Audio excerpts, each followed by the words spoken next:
Okay, now, this next podcast was originally made and recorded on June 1st, 2020.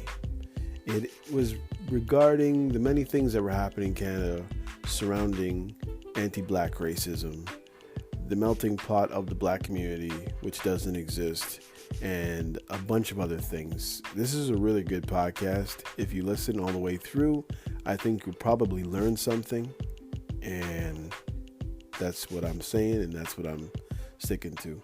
All right, listen up.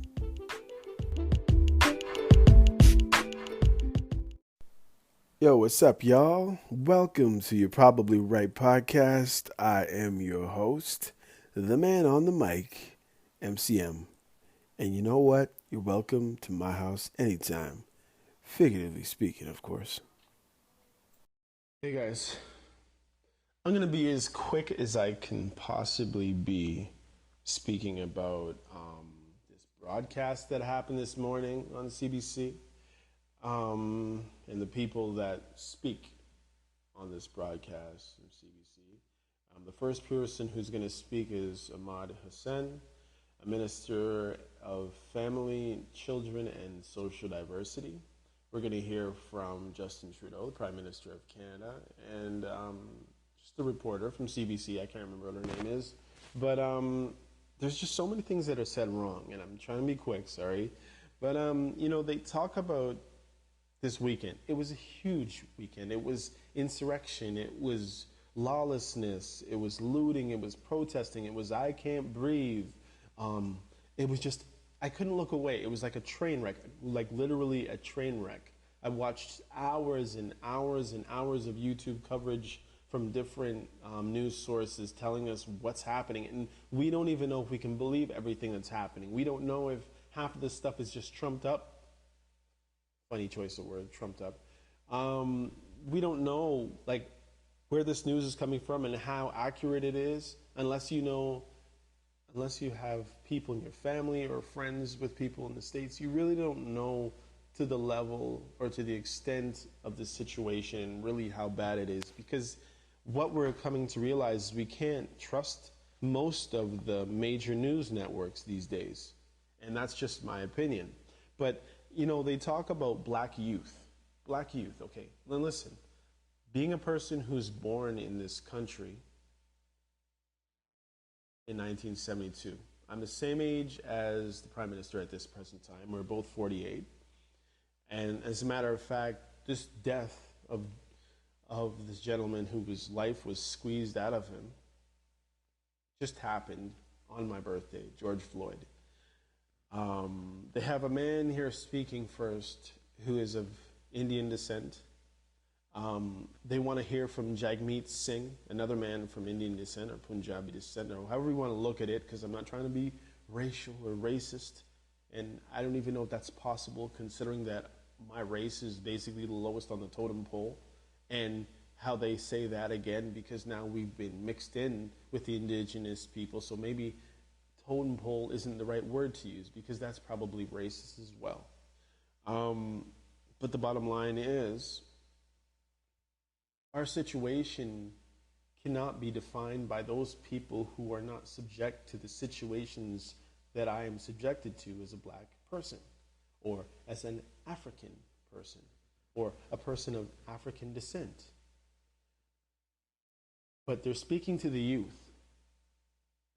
That guy was my age. It wasn't a 20-year-old that you saw looting the stores after all the situation happened. He was a middle-aged man, a father, a son. And they want to speak to black youth. They want to create something for black youth. You are with me. We're going to help you. We are with everybody. We're feeling your pain. All these other things. How about bring a black person up there to speak to the black community that you think is out there, this so-called black community? Don't you know that most of us live alone? We deal with the people we know, and that's it. There's no black leader in Canada telling us this or that. There's no Al Sharpton here. There's no Jesse Jackson. There's no Martin Luther King. Enough is enough. This is not a melting pot here. We are a diverse nation, a diverse nation here. And we do things a lot differently. Matter of fact, what a Jamaican person would do is way different from what a Guyanese person would do, is way different from what a Nigerian would do, is way different from so many people who are in the black community would do. Our lives are totally, our cultures are totally, totally different. Our mindsets are totally different. Our trajectory of where we could be in a society is probably different. It could depend on your name being John Brown from your name being Ahmed Khan. Like, you can't just melt us all together and just say that this is the black community situation. There's people who come with a higher level of education into this country who are black from other countries. And then there are people who are here who are getting a lower level of education and sitting in the same classrooms as your children. There is no one perspective. And I'm tired of people saying that they're going to help the black community. Anyhow, if you can do your best to just listen to what's happening and listen to the words that are used, listen when they say that kid Aubrey, listen when they say we have a dark past, or when we hear, oh, your boss is going to speak now. Like, there's just so much ridiculous. Anyway, just listen. I'll be back after this.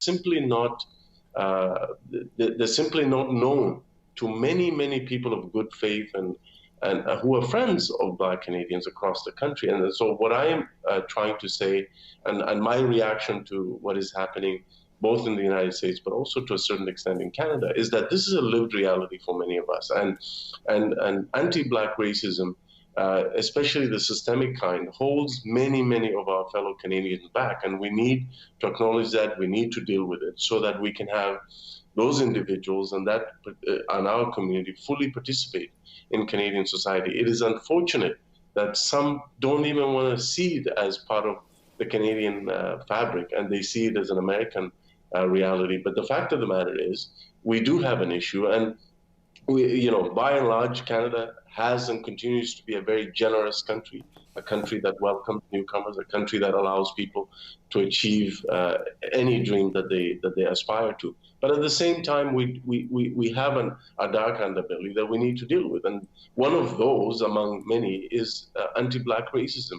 And the fact of the matter is, government alone cannot do it. I mean, government has a major role to play in pushing forward policies that bring people up, that move towards full inclusion of all our citizens, including members of the Black community. But we all need to do our part, whether you're a CEO, whether you're a teacher, or a police officer. We need to practice empathy and true inclusion. We do celebrate the fact that Canada is a diverse country, but we need to also make it an inclusive country. And the only way to do that is to include everyone and to also acknowledge the lived reality of everyone. Yeah. I'm glad you brought up the issue of this country versus the United States. Obviously, the situations are different.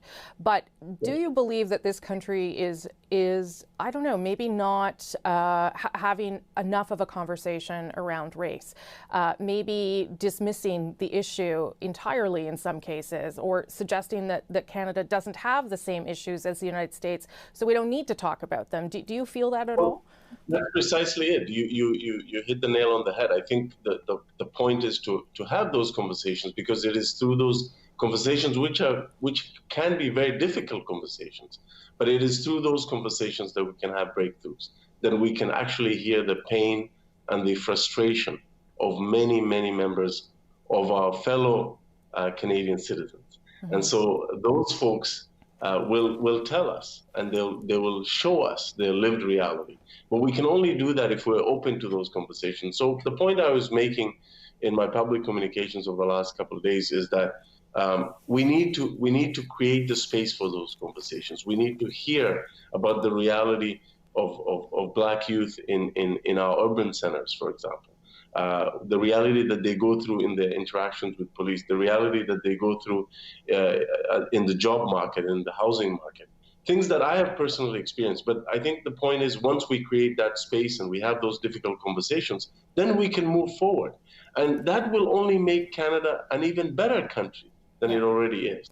It won't take away from us. And unfortunately, some do not want to have that conversation. I've seen pushback from even some public officials. A gentleman who was the founding chairman of the United Conservative Party, he said in Alberta, he pushed back and he said, don't bring this issue across the border. Yes, as if I was bringing this conversation across the border. Yeah. This is something that is real for many, many Canadians. And the fact that it is a lived reality for many Canadians should concern all of us and should then force us to have conversations that will lead to real solutions. Yeah, it is hard, to have those conversations. I agree, and it's hard to know what to do as well. Just a couple minutes before your boss, the Prime Minister, comes out, Minister, you have 3 young kids, so I don't know how aware they are of what has happened. But what are you saying to them right now? Watching the video of George Floyd being killed by a police officer is so deeply disturbing. How do you have any conversation about any of that with your kids?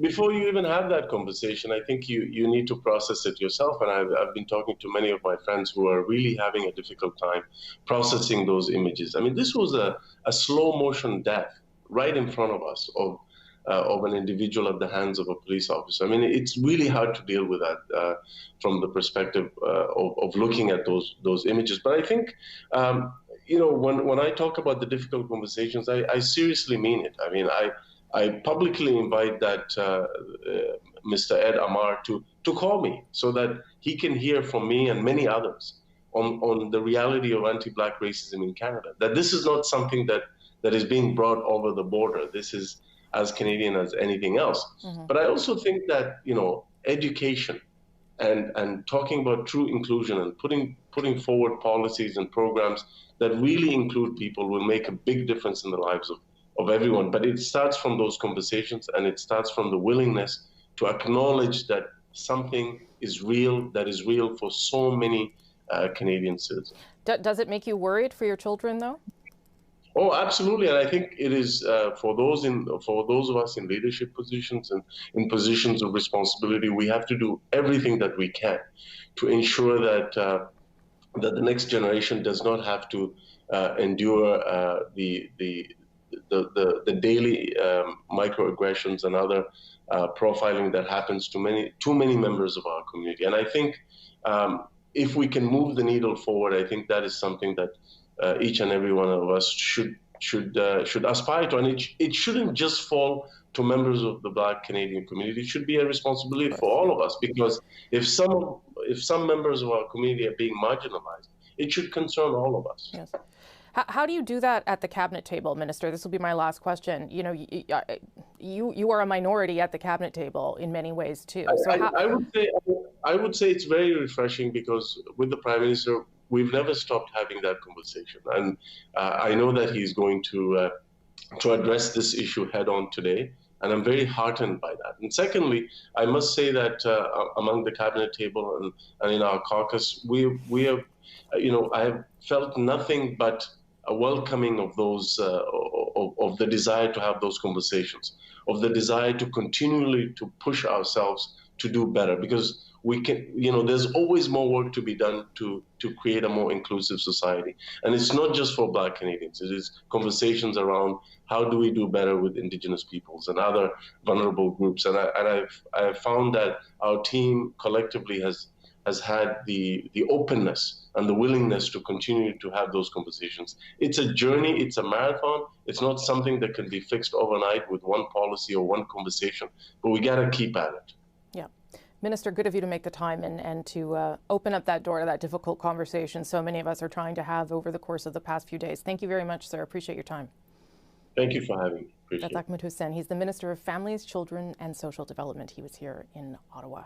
Okay, we are standing by to wait for Minister's boss, the Prime Minister of Canada, who will be coming out his front door shortly. This awareness will be really of issues around race and policing in this country as well as in the United States. And as you heard from the Minister, the Prime Minister is set to address some of those issues in his remarks today. Maybe I'll bring in Vashi, because I didn't get your perspective on that. I know you were hosting on on Friday, and he did talk about it a little bit, but the situation has even changed since Friday. Certainly not to the level that it is right now, or at least we were not witnessing exactly what we did witness over the weekend. And at the end of the press conference, unprompted, the Prime Minister talked about a lot of what you just heard Minister Huson outline, and primarily that while we are watching this unfold south of the border, it is not an issue that is relegated only to south of the border, that in fact it is very present and very real for so many people in this country, and it is something that needs to be discussed and discussed more and with more frequency. I anticipate that we will hear something similar from the Prime Minister today. I'm not sure in the way of specifics, but I thought all your questions were, it was very interesting to hear it from Minister Huson's perspective, and I can only imagine Minister Jagmeet Singh, who's also the leader of the NDP, addressed it earlier today. Talked about his own lived experience, and as well, I think the main issue that I walk away from listening to both of them is, as much as possible, or all the time actually, we should not be dismissing the idea that it is very present here. Just because we are not watching that video at this juncture take place here in Canada doesn't mean that it isn't the reality that so many people in this country face day in and day out. And you're right to point out that example in Toronto where the family of that young woman is concerned about what happened to her and if race was a motivating factor. They don't have any conclusions, but those questions at this point are very much being raised. And this happened just, in the middle of last week in Toronto. So certainly I walk away thinking to myself a lot about the presence of that issue right now for so many people in this country. And that is what we are hearing echoed by politicians very frequently at this point as well. Yeah, and certainly we've talked about over the course of the past couple of months now how issues are often exacerbated during the pandemic, and problems that were that existed and we all maybe were aware of have been laid bare in a different way. And I only make that point because in the case of George Floyd, he had been laid off because of the pandemic at a restaurant. So these stories are intertwined, and people are feeling frustrated. Jagmeet Singh, one of the things that he brought up this morning was a need for more data around race when it comes to the pandemic. That's something that we are not collecting systematically in this country. So we don't have a really good picture of how it is affecting minority populations or black populations in this country in a different way. We have a bit of a picture on the island of Montreal, but we certainly don't have a complete picture. We have a bit of a picture in Toronto, but that too sort of shows that if you don't pay attention to how it's affecting different communities, you're probably not going to address some of these problems directly. And some of that is because they are in communities where it's poorer, or they're having a harder time, or there's more people living together. And those things too help you address the underlying problems of racism, David. That's a whole bunch of things I just threw at you. But I do think the pandemic and race and things that we're seeing in the United States are connected. A lot of people who are out protesting are out of work because of the pandemic, and they feel devalued, and they're worried about things, and all these things start to become, just a really sad reality for many people. Yeah, there is an unwavering inequality across society, and first I'm going to acknowledge that look, I'm a middle-aged, middle-class white guy who grew up in St. John's. I cannot speak to the lived experience of any racialized Canadian, and please do not take any of what I'm about to say as an attempt to do that. But there is an inequality that most of us who are privileged and comfortable can ignore in normal times, because we go about our daily lives and things are fine and it doesn't intrude into our consciousness in a significant way. The pandemic has disrupted everybody's daily life and, as you said, laid bare a lot of ongoing festering issues in society, from the treatment of the poor to the aged. What we're seeing with Black Americans in particular right now in the United States, and it's coming at a time when people have been locked down, economically vulnerable. There's a healthcare vulnerability in the United States that does not exist in Canada to the same degree because of the private corporate nature of the healthcare system and people being unable to afford care or being denied care. And then a sequence of deaths, because there was the young Aubrey kid in Georgia who was also hunted down. Allegedly by people, we've seen the videotape, by people because he was going for a jog in a neighborhood. So, I was watching some CNN last night, and they did about a 5-minute sequence of all of the cop killings of unarmed, predominantly black men over the last series of years. And when you stack them all together, it really reinforces just how significant the problem is. So the Prime Minister is going to try to address this in some way when he comes out. I will say he has his own challenges on this particular topic, Rosie. I mean, I was on the plane with him the night the pictures of him in blackface and brownface surfaced during the election campaign, and we had to shout a bunch of uncomfortable questions at the Prime Minister, the Liberal candidate at the time, and I suspect that has been something that has surfaced on social media over the weekend as he made his comments about what was happening in the United States on Friday, and will undoubtedly try to address it again, because while it's happening south of the border, it seeps into this country, and there are a lot of people in Canada who are watching it with a much more personal reaction than you or I are able to have in watching something like this. But undoubtedly, it's what we saw over the weekend and what we're seeing today is absolutely horrible and absolutely terrifying to the point that I can't have the TV on around my kids because I don't want them to see it because they're too young for that sort of a thing. So what the Prime Minister is going to say and how it's received, I'm not sure how that is going to go. It is an issue Canada has to confront. The First Nations issue in Canada is certainly a great scar on the country. Thankfully, we've not yet had the kind of violence that we are seeing in the United States, and hopefully it doesn't come to that in this country because we can find a way to deal with the problems that we have here. Yeah, I mean, the Prime Minister, I guess, will have to find a way to address what we're seeing south of the border while recognizing that some of the problems exist here.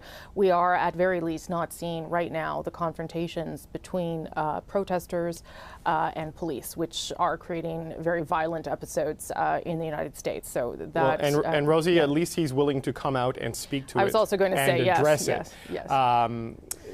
You know, there is a real absence right now at the top of the political spectrum in the United States, this national moral leadership in a time like this.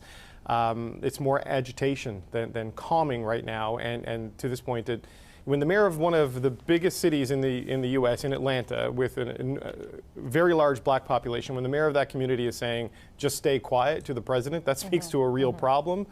You know, the contrast is quite stark.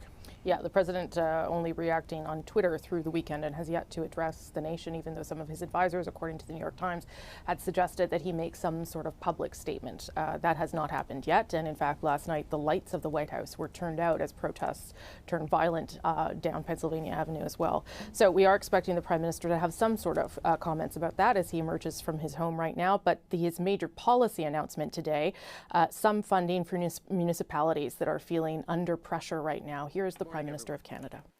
I want to start by addressing the situation that's unfolding south of the border, which is also having an impact here at home. For far too many Canadians, the images and stories coming out of the U.S. are all too familiar.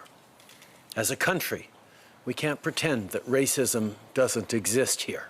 Anti-black racism is real. Unconscious bias is real. And systemic discrimination is real, and they happen here in Canada.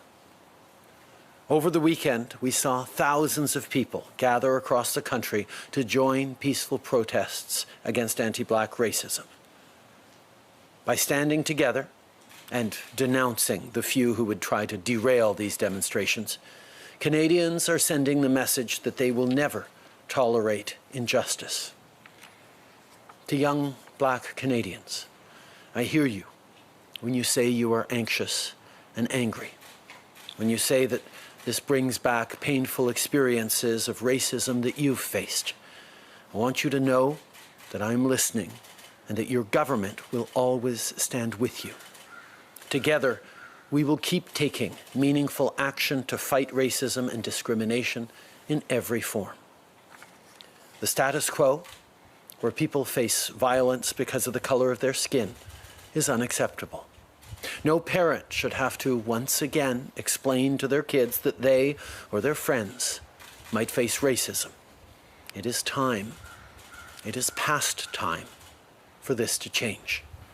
As leaders and allies, we must do the hard work needed to listen and learn.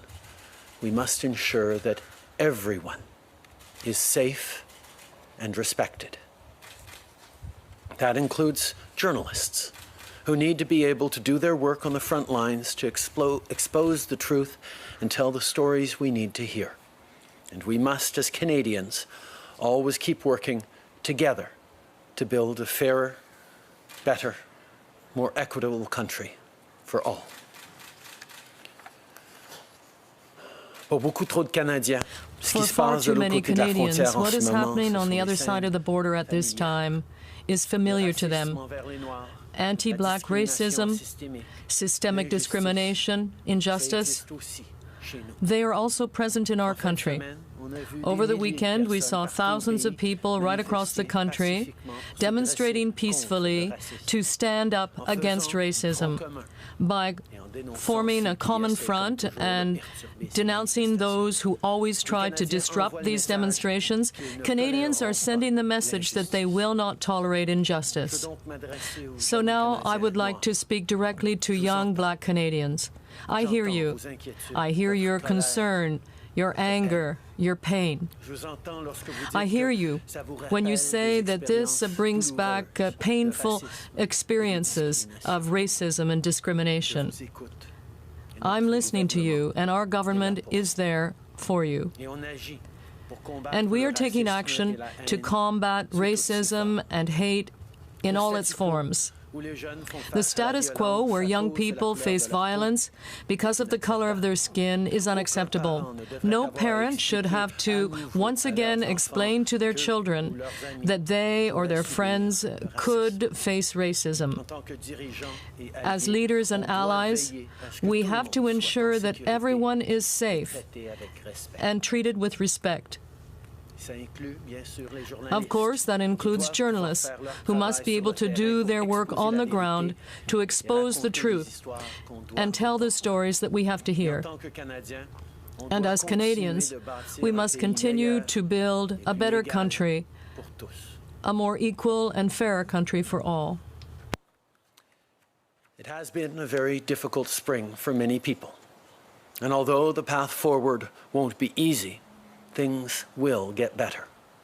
Over the last month, we've started to see promising signs that the curve is flattening in Canada. Now, the situation remains very serious, but the more we can control the spread of the virus, the more we can begin restarting. In many parts of the country, this is already happening. In others, where the situation remains more uncertain, steps are being taken more slowly. Every province and territory will have its own approach. But as we move forward with restarting the economy, we must keep working together. On Thursday, as part of our weekly call, I spoke to the premiers about collaboration on the path ahead. I'm working closely with them, just like with mayors and other leaders, on what this approach should include, because there are a whole range of issues that will require us to take action together. As I've said before, to keep Canadians safe, to give businesses the confidence to reopen their doors, and people the confidence to walk through those doors, we need to cooperate on countrywide testing and contact tracing. And on this front, we're making good progress. At the same time, our government is ready to be a partner for the provinces and territories in supporting vulnerable people, securing personal protective equipment, and working on childcare, to name a few. In other words, we're ready to be a partner in a safe, effective restart of the economy. And today, we're demonstrating a first step forward with support for municipalities as they face a cash crunch. From testing clinics to programs for seniors, cities and towns provide essential services. So it's crucial that they have the resources they need. In response to COVID-19, we will make available $2.2 billion for municipalities in the coming weeks through their yearly federal support with the Gas Tax Fund.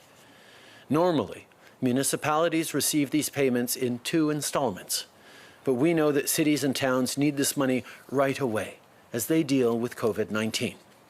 That's why we're making the full 2020-21 payment available now. Minister McKenna has sent letters to all of her provincial and territorial counterparts to outline how this accelerated process will work. But here's the bottom line. This is strong support to keep Canadians safe and our communities strong. And it's support that will give businesses the confidence to reopen, getting hardworking Canadians back on the job. this is a start. We know there's more to be done to support municipalities and to support the entire reopening process. In the days and weeks to come, we'll keep working with the provinces and territories on this and on a whole range of other measures. Plus que jamais. More than ever, we will have to work together to restart our economy. Our government will therefore continue to collaborate with its partners to weather this crisis, particularly when it comes to contact tracing and testing. We are also prepared to help the provinces and territories protect vulnerable individuals, secure more PPE, and to focus on issues such as childcare. We are ready to work together to ensure that the recovery can be a safe one for everyone. And that's why today we are taking a first step towards that goal by providing support to the municipalities who are currently experiencing liquidity problems. Today, I'm announcing that we will grant $2.2 billion to municipalities in the coming weeks through the federal gas tax fund. Normally, the municipalities receive those payments twice in the year. But this is money they need now to be able to continue to provide essential services. So there will be a single payment for 2021 that will be provided now. Minister McKenna has already sent letters to her counterparts in the province and territories to explain this accelerated process. But this is what is important to remember. We are making this investment to allow the municipalities to continue to ensure the safety of Canadians. We are supporting services that will help businesses to reopen and people to go back to work. We are also looking at other ways of supporting the vital work that the cities and municipalities are doing across the country. Of course, there is still much to do so that we can start up our regular activities, so that businesses reopen their doors, and so that people can return to work. But I know that together we will make it. Thank you. Thank you, Prime Minister. We'll go to the phone for some questions. One question, one follow-up. Operator. Thank you. Merci. Première question, Raymond Filion, TVA. À vous. Thank you. Good morning, Prime Minister. With respect to the demonstrations against racism, you say this is unacceptable, but what do you see as a potential solution to that challenge? Now, there was total havoc in Montreal, and things seem to be degenerating here. Well, I can tell you that for some time now, Canadians have realized that we have a lot of work to do to counter racism and to make sure that all families feel respected in this country. This is not just something for somewhere else, it's for here as well. And that's why for 5 years now our government has been investing a lot of money in various ways to help organizations, black community organizations, so that we've invested in Statistics Canada as well in order to collect more data and develop a truly Canadian strategy against racism. But we know there's more to be done, and we will continue to do more, hand in hand with the communities that are hard hit by discrimination and racism. We have an obligation to be the allies of those communities and all of those people and all Canadians. Now, with respect to the demonstrators, or rather, with respect to the people who disrupted the demonstration and caused havoc, we condemn them.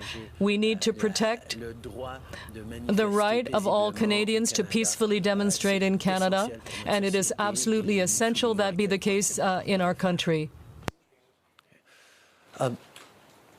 We need to do better in Canada. We need to continue to know that even though we have made strides forward in the fight against racism and discrimination, racism still exists in Canada.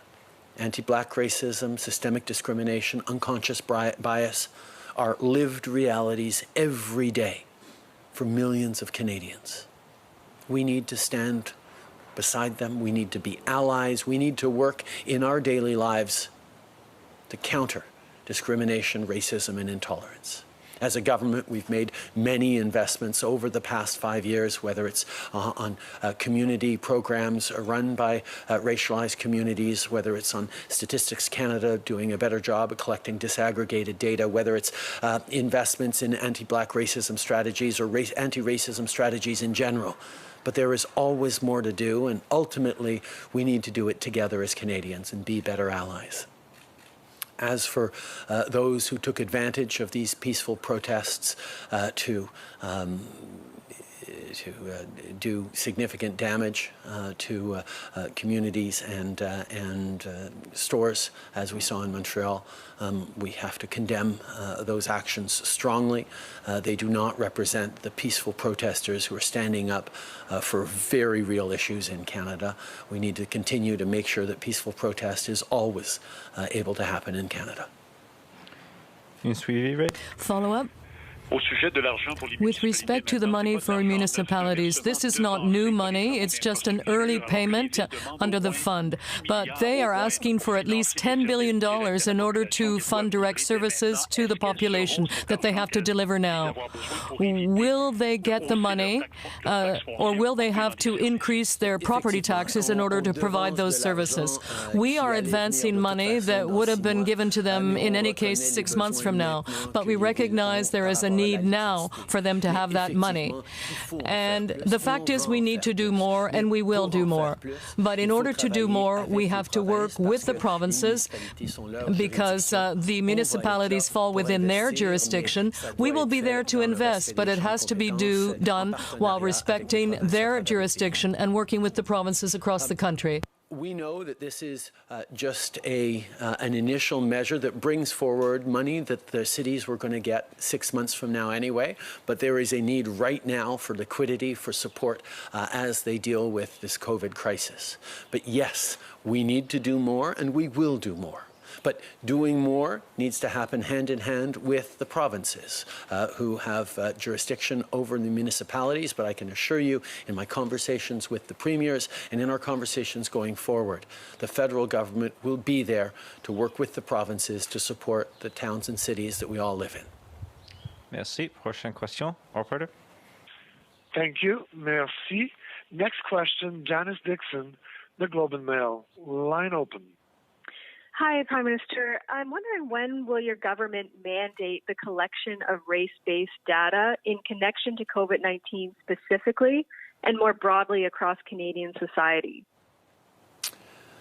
We invested millions of dollars over the past years so that Statistics Canada can do a better job of collecting disaggregated data. It is extremely important to be able to see the clearer details on who is most vulnerable, who is being affected by various things in society. So that's something that we know, and it's traditionally been something difficult to do, so we are moving forward on that. In regards to COVID-19 data, we've been working with the provinces from the beginning to try and get better granularity, better details around the data. Whether it's as simple as age and gender or much more complex data, we need to pull that together, and a data strategy has been part of what we've been talking on with the provinces, because we need to be able to compare what's happening in one province to what's happening next, and making sure that we're all collecting data the same way and in as much detail as possible is going to be an important part of the path forward. Okay. For a number of years now, we have been investing in data collection by Statistics Canada in order to better determine the differences and in order to better respond to the challenges a number of communities are facing. Now, with respect to COVID-19, for a number of weeks, we've also been working with the provinces so that we can develop a data collection strategy, so that we can better compare data from various regions of the country. With Canadians starting to travel, that will be important, but also more data on the communities that are more affected by COVID-19. Yes, and on the G7 meeting, Donald Trump has said it will be postponed to the fall. Are you planning on attending, and do you support the U.S. proposal to expand the group to include Russia? We have, we've always been working with the United States to coordinate when we can hold this important G7 meeting. It's really important to keep holding these meetings and making sure that we are coordinating internationally in this time of crisis. Russia was excluded from the G7 after it invaded Crimea a number of years ago, and its continued disrespect and flaunting of international rules and norms is why it remains outside of the G7 and will continue to remain out. It's important to have opportunities to get together as countries and as world leaders to talk about the healthcare crisis and the economic crisis and to work together. And we will continue to work with the Americans on the details of the G7 meeting. But Russia was excluded from the G7 because of its invasion of Ukraine, and Russia continues to completely flout international standards and norms. So it would not be acceptable for Russia to get back into the G7. Thank you. Merci. Prochaine question, Benjamin Vacher, TFO. À vous. Good morning, Prime Minister. With respect to the letters to the municipalities, you have said that you are giving them $2.2 billion, but the Federation of Canadian Municipalities has asked for $10 billion. So do you think that they will see that as being adequate?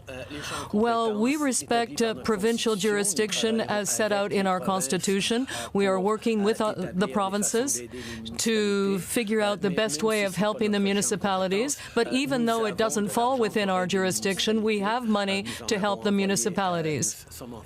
We are now giving them that liquidity, and it won't be enough. There will be more needed, and we are waiting to hear from the municipalities, and we will be working with the provinces and hope that the provinces will be good partners with the municipalities and the federal government. Now, what about the request being made by the provinces? You say that this is just a first step. What form could the next types of support take? What are you looking at specifically? Well, we will be talking to the provinces about the best way to help the municipalities. We know very well that there are a number of municipalities are having major problems with transit. They need to add more buses and more cars because people have to keep a proper distance from others. And this is because of COVID-19, of course. So they're in a cash crunch right now, and that's why we're looking at this with the provinces, and we will all be working together on this. One more question on the phone, operator. Thank you. Merci. Next question, Jim Bronskill, the Canadian Press. Line open. Mr. Bronskill. Good morning, Prime Minister. You've already touched on this, but a month ago, municipalities said transit revenues had dropped drastically, draining their coffers. Basic services such as policing and garbage collection are at risk. Why is this taking so long to remedy? We have been a great partner to municipalities as best as we could over the past years in various situations, in various crises, including through the gas tax transfer. We know how important our cities and towns are to the success of Canadians, to the success of our country's economy. That's why we are working with the provinces on figuring out ways that municipalities can be helped. We respect the Constitution that says that it is to provinces to manage and fund municipalities. But at the same time, we've looked for ways where we can make direct contributions to the municipalities, including through the gas tax transfer. That is something that we've moved forward today, so we can give more money more quickly to the cities. But we need to do more, and on that, we will continue to work with the provinces and encourage the provinces to step up in helping cities. And a follow-up, Jim? In Canada, the legacy of racism against Indigenous peoples weighs heavily, as you know. Now the pandemic has delayed federal responses to important recommendations in that area. Is there a danger that some of these federal responses will simply slip away given other pressures and priorities now? No relationship is more important to my government than the one with Indigenous peoples. We have taken significant steps towards reconciliation over these past 5 years, but there is much more to do. We are working in partnership with Indigenous leadership, with Indigenous communities, with Indigenous peoples across this country.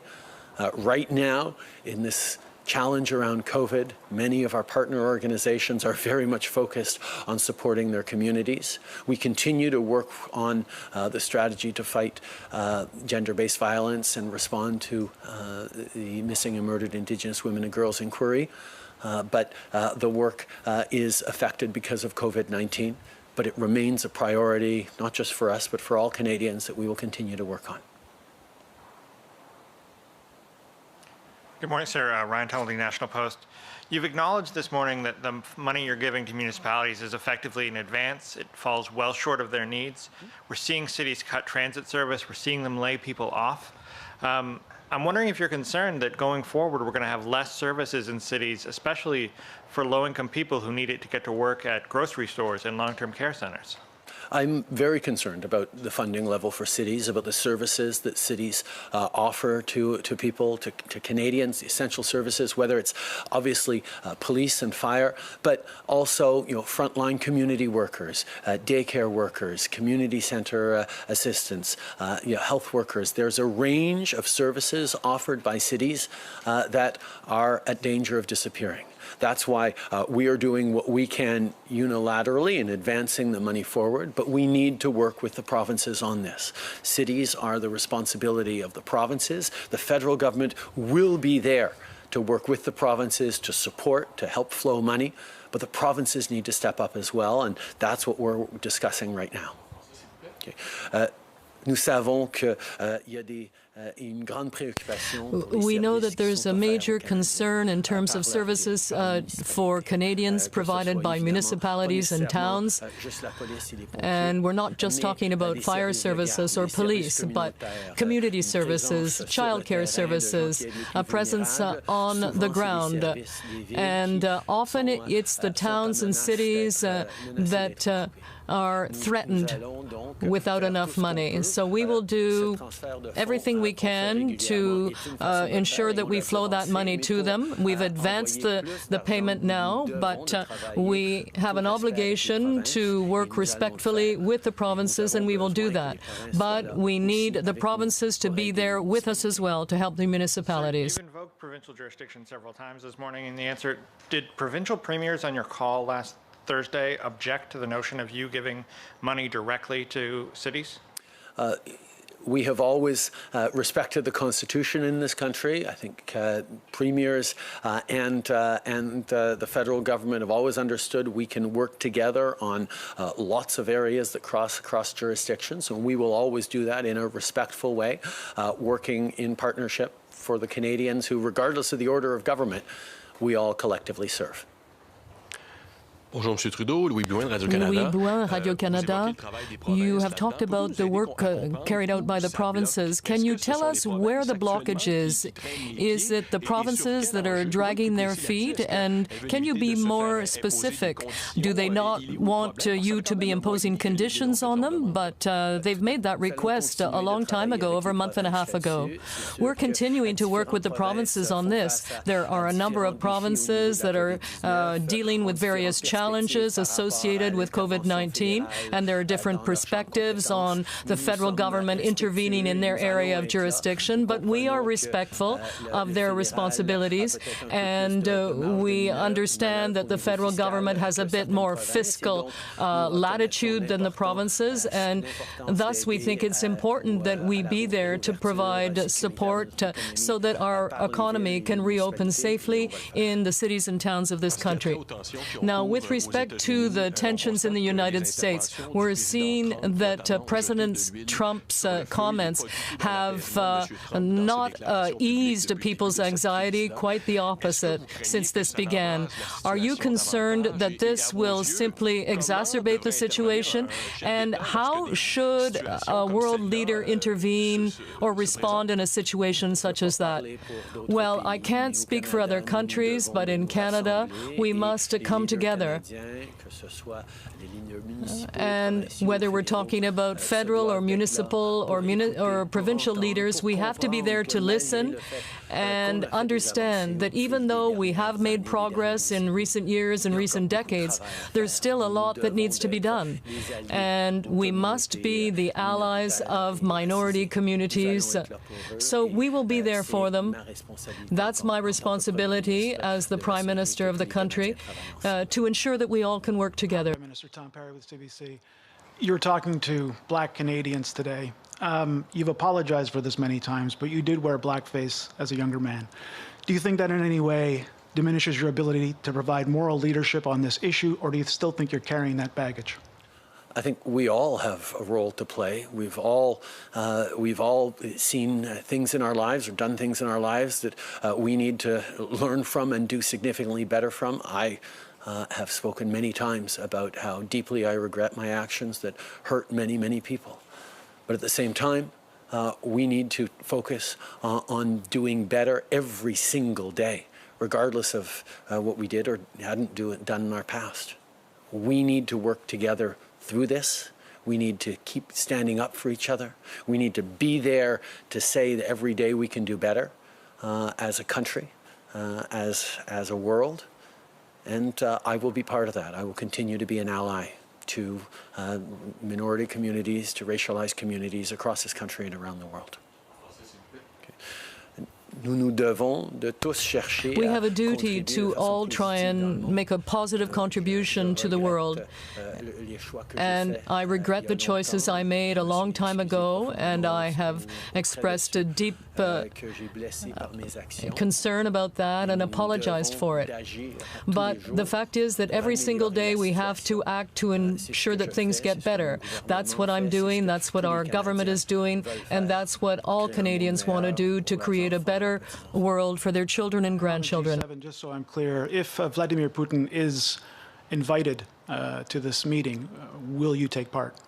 There are still many discussions to be had on what, where, how this meeting is going to go on. We look forward to opportunities to gather together with various world leaders. The G20 is a forum in which we regularly have exchanges across various countries that we don't necessarily have great relations with. But the G7 has always been a place for frank conversations amongst allies and friends who share so much, and that's certainly what I'm hoping to continue to see. Brian Mullen, Global News. Prime Minister, a follow-up on collecting national data about how COVID-19 is impacting people along socio-demographic lines. Do you have an idea when this national data might be available, and explain how significant social determinants like race are on a person's vulnerability during this outbreak? Well, I think to use a very clear example, on the closing in on 100,000 cases of COVID we've had in this country to date, we don't even have age data for a large portion of that. Certainly in the early days, collection of data was done in a very disparate way across the country, and collating all that data while people were trying to scramble to ramp up to respond to this crisis was extremely difficult. We need to do much better than that, and that's why we're working together with the provinces to establish a strategy on data collecting that will look at disaggregated data. We'll do a better way of bringing together data that can be compared and collated across jurisdictions, so we have a better picture of what's going on. These are things that we need to know, because we do know that COVID doesn't hit everyone the same way. Obviously, age ranges are real, but racialized communities are living this very differently than others. People who are already vulnerable for different reasons can become more vulnerable to COVID-19. That's why having accurate pictures of how people are being affected by this, and therefore how we can and should help them, is going to be really important for going forward. Depuis les tout débuts, from the very beginning, public health agencies have been working very hard to try and respond to this crisis. And initially it was very difficult to get comprehensive data, because people were working very quickly to address the immediate situation. For example, there are tens of thousands of COVID cases in this country, and yet we are not aware of the ages of the people in many cases. And that is a data element that is very simple to collect. Now, for more complex data elements, we need to coordinate our efforts as levels of government, so that we can establish proper comparisons and see who is more affected. Minority communities that are already vulnerable are more affected by COVID-19. We know that anecdotally, but we need to have concrete data in order to better understand and provide better support. Kevin Gallagher with CTV National News. Prime Minister, today you've talked about the potential of more financial help or other assistance for municipalities in addition to today's announcement. But I'm wondering, why not just bring forward some of those suggestions now? There are many mayors that are very preoccupied with the future of their fiscal situation. They're considering cutting essential services. Why not deliver them some certainty today with these other announcements you're teasing for later in the week or next week? Because further announcements will require cooperation and partnership with the provinces who have jurisdiction over municipal funding. We need to work with the provinces on this, which is something we are doing and have been doing for a number of days now. Merci beaucoup tout le monde. All right, that is the Prime Minister of Canada on this Monday, giving his regular briefing to Canadians on the government's response to COVID-19, but also addressing the many protests and rallies that we saw across the United States yesterday and through the weekend, and a couple here in Canada as well, in some of our major cities, saying that for far too many Canadians, the images and stories. Justin Trudeau, sorry. Everybody's talking about the systemic word, systemic racism. And we know that systemic means, or it's related, if you do a Google search, it'll just basically come up. I'm not going to go to any weird, funny sites. I'm going to speak it as it is. Relating to a system, especially as opposed to a particular part. So it lets you know that the whole system is basically focusing and pushing out or ostracizing or limiting what a certain part of the system or the national public can do. So in other words, there may be certain advantages that certain people may have over others, and there are certain things put in place that will stop a certain part of our society from prospering, basically, in different ways. I know that we keep hearing these words all the time, but what do they really mean? I mean, I work at a place where on the first day of Black History Month this year, we were all gathered together to talk about Indigenous struggles and problems.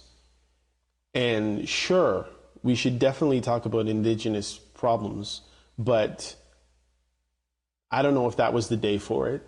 If Black History Month is so important, Why did we pick that particular day and totally ignore Black History Month at a company that is run by the government? That's a whole nother story. Was that right or was that wrong, or is it okay? For a long time, yes, Indigenous struggles and problems and issues in this country have been ignored by some. But I think there's time and place for everything. I mean, even the situation that happened with Regis Kaczynski-Paquette this past weekend in Toronto, or past week in Toronto, we don't know if she was thrown off a balcony. We don't know if she jumped because of mental illness. And I think that's maybe the reason why the mother has retracted her statement, saying that the police threw my daughter off the balcony, which totally freaked out and pissed off a lot of people. We don't know what happened in there, and I don't know if the police had their body cams on or what the situation was in that situation. But of course, with the situation that happened with George Floyd in the States, where he was being choked out, literally kneeled on with the man pressing down with his hand in his pocket, not scared at all, obviously, because who puts their hand in their pocket when they're scared? He was trying to put more pressure on the guy's neck, while it looked like a gentleman, another police officer from, I don't even say where you can see what he doesn't look like he's a regular, how would you say, Anglo-Saxon, from Anglo-Saxon descent, watching and looking on while people are screaming at the guy who has his knee on the guy's neck. And the funny thing is, the people who went through that, who watched it, who were shouting at the police officer who was doing what he did, if they had known that that guy was going to die, George Floyd was going to die like that, I guarantee you they would have attacked those officers. But they just thought, oh, you know, he's just being definitely overly aggressive and overly violent. But at the end of the day, George Floyd would be okay. They didn't know that his life was actually going to be lost that day right on camera. And you know, these cameras seem to be a saving grace for many people, and in other cases, it's putting them in jail. Like the guy who took the video of that gentleman, Aubrey, in the States, who was shot by those two guys that chased him down while he went for a jog on a nice sunny day. I think the guy who took the video was charged. You don't even know what you're doing when you're videotaping these days, what you should videotape and what you shouldn't, and what platform you should even put it on. But they're talking about Black youth. Now, Justin Trudeau was talking about Black youth. It's more than just Black youth. It's more than just the kids that are from the age of 18 to 30. It's more than the kids who are from 5 to 20. It's the whole African, Canadian, African American situations happening in North America. You can't just talk to the kids because they've been raised by the people who were abused by the system in the first place, this systemic, and that's a whole different thing, because it's like been one thing after another, and you don't understand. It's not just systemic racism, it's systematic racism. It's the situation. If you look at the word, Google the word systematic and see the first one, which I read, and then you can read the second one. It's kind of funny how it applies in this situation, where it talks about denoting the part of the circulatory system concerned with the transportation of oxygen and to end carbon dioxide from the body in general, especially as distinct from the pulmonary part concerning with the transportation of oxygen from and carbon dioxide to the lungs. And hence the gentleman saying, "I can't breathe," was totally ignored by the officer kneeling on his neck. But you think about the different things that happen, like, okay, great. Justin Trudeau likes to say, we are there for you. In all the time and the troubles and the struggles that you're going through, we as Canadians will pull together and we will take other measures. And these kind of things that, like, what did you really do? I mean, yes, I can tell you right now, there are many African Canadian people who benefited from the $2,000 that you gave, the fund that you gave. But many of those same people don't know that you're going to be taxing that money afterwards. And most people have been warned to put at least $400 of the $2,000 aside so they can pay the taxes on that money. Why can't we have a tax-free year? That can't work because the whole Canada, the whole society will collapse. Okay, so why not just give the people $1,600 and say that we taxed part of the money that we gave you instead of giving them the $2,000 so that when next year tax time comes, they're going to have to reach into the pocket that doesn't have the money and pay you because they bought a pair of Jordans with it or whatever, or fed their kids with it. You know, there's so many things that have happened over this past weekend and over this time with the COVID. I would suspect that there should be so many more cases of COVID-19 in LA, in New York, in Chicago, in Minneapolis, because of all the people jumping on top of each other, fighting for clothes, jewelry, and all kinds of other stuff. Like, this is just crazy. How about degenerating? Like, this is the way society just seems to be degenerate, just going back. You know, we want money for black organizations. Is that what you think we need? What black organizations? I'm not a part of not even one black organization. I'm still black. I'm still going through the oppression. I'm still going through the problems. I'm still a product of the problems that many people have come through before me. How is that going to help me if you give it to the black men of blah, blah, blah, blah, blah, or the black women's of yada, yada, yada, yada, yada, yada? Like, come on. This is enough. Enough is enough. You're giving money to black organizations. There's so many people who are black or who call themselves African Canadians who don't belong to any kind of black organization and who could use some money that is not taxed at some point. Maybe you can look at the contributions of many black people in past and in present and just say, hey, let's help you out over here.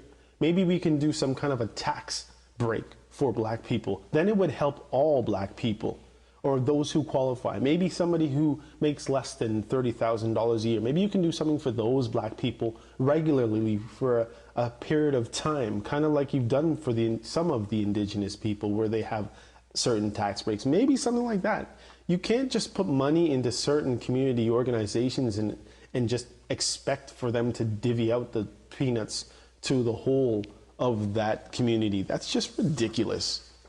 You know, you're condemning the people who have done what they've done, but how do you condemn okay, and sadly I have to use this analogy for you to maybe get what I'm trying to say, but if you've trained a dog, and sadly, a lot of black people have been treated like dogs, have been looked down like dogs, and actually, in many cases, been treated worse than dogs.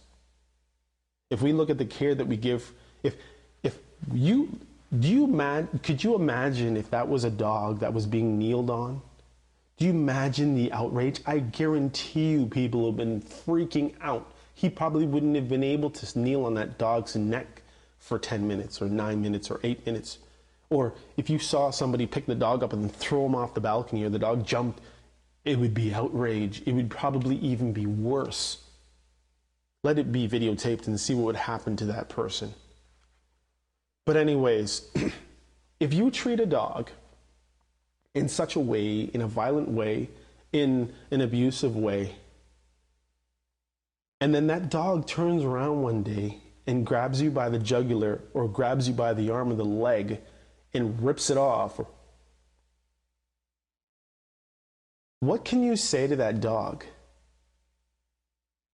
Can you say, oh, the dog was wrong for what he has done? No, you would just say that, I trained him to be a killer and he killed. Well, do you think that maybe holding back many things in society from black people have caused the young ones to just think that they need to go and get their so-called reparations from the stores and grab all the Michael Jordan shoes they can find, or grab all the Kanye West shoes they can find in Adidas? Or do you take any responsibility for that stuff and realize that it's the people who came before these kids who have gone through this stuff? It's not only the black youth, it is the whole black community. How can you help the whole black community? This should be the question, and these need to be the answers. Then switched it over and started talking about COVID, it's like, okay, great, COVID-19. As I said, there should be a lot more cases of COVID-19 in California, in Minneapolis, in Chicago, in New York. Why? Because people are coughing all over each other. There were people with masks and people without masks. And the mask thing, so many doctors have come out and spoken out and said, we do not need the masks. We are going to choke on our own things that are coming out of our system because we're pushing it right back down by having masks, which is going to make it much worse. Do you think people are wearing the masks at home? So we're just going to choke out and then choke the people who live with us. And eventually we take these masks off. The mask situation is the dumbest thing I've ever heard, and it should be illegal for people to wear masks in regular society, because can't you see what happens when people wear a mask? These people are so brazen in what they're doing because they are masked up. You can't tell me, listen, if you guys can hardly tell the difference between one black person and another black person, or one Asian person to another Asian person, how the heck are you going to be able to tell the difference between these people when they're wearing masks? It's absolutely ridiculous. They're talking about race data. You need race data now? Why do we need race data? We know that COVID affects seniors a lot more than other people. We know that it affects people who have respiratory issues, and they never say asthma, or they never say bronchitis or emphysema or whatever. They just say respiratory issues. We don't know who. Supposedly it affects people who have hypertension, people who are overweight, black people. Like, it's just, they have no data. They didn't take any data. So you tell me that when you treated these people with COVID-19, you didn't say, oh, you don't have like a social insurance, a health card that went through the system with their age and probably their culture, or like what culture they come from, or their nationalities. Like, come on. Are the numbers going to be flagged now? Is it good? Like, does anybody care at this point? Like, the funny thing is, I heard hardly anything about COVID-19 except for the fact that we're going through COVID-19 and this makes it all worse. Yes, of course it makes it all worse. But how are you going to help the people who are dealing with this? I do not want to see this in my city. I don't want to see kids jumping into, or my kid jumping into a flippin' Nike store and stealing a pair of shoes or a pair of track pants. Because why? Because he doesn't have track pants? No, because it's free. Do you think kids are not just waiting for the looting train to come to their city so they can steal some stuff too? And again, this word looting, it's not looting, it's stealing. Anyhow, it's my 2 cents. I totally went off topic of what I really wanted to speak about the situation, but I want to see what's going to be done. And I expected to hear stronger things, or did I expect to hear stronger things from our Prime Minister? I don't need to hear from Jagmeet Singh. I don't need to hear from this gentleman that was speaking this morning. It's nice to hear something, but I need to hear from the so-called leaders of the so-called black community that doesn't actually exist.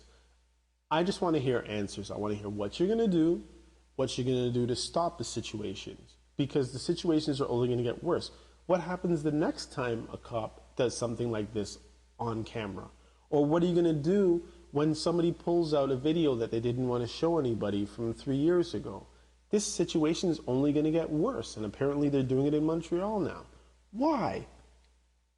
I'm going to speak to the people now of my supposed black community. Guys, you don't need another pair of Jordans. You don't need another pair of ripped jeans. You don't need another gold watch. We need our society to get back